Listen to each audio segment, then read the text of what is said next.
बेटी हरे हरे बसा वाकटाई दे बहुवती या चिराई दे बहुमरा वाछाबाई दे बहुगे बेटी मरवा में फूला वासा जाई दे बहु झाला लगाई दे बहु बेटी या बनाई दे बहुगे।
बेटी चांद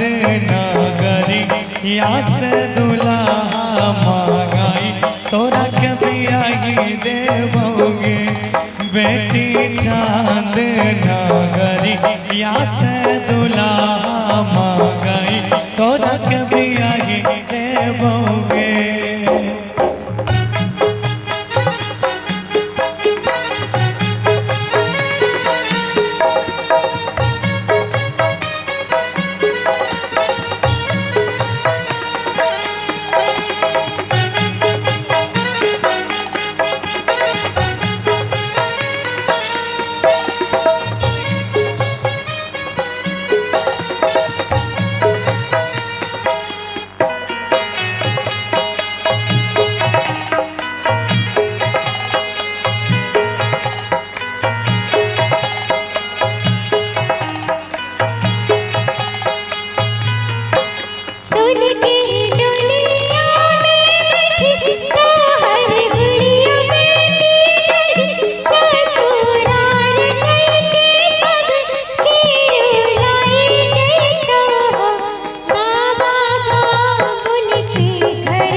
सोने के डोलिया में बैठी हमर दुलारी बेटी सुन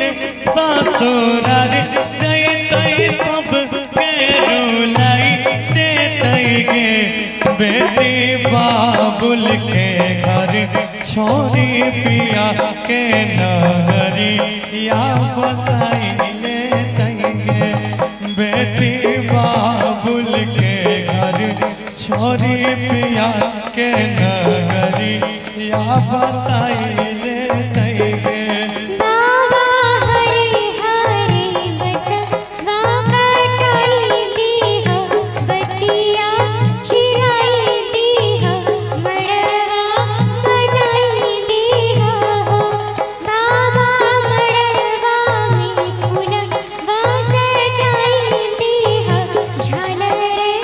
लगाई दीहा बेटिया बनाई दीहा बेटी हरे हरे बसा वाकटाई देबो हरा दे चढ़ाई देबो मारा वा सजाई देबोगे बेटी मरवा में फूला वा लगाई देबो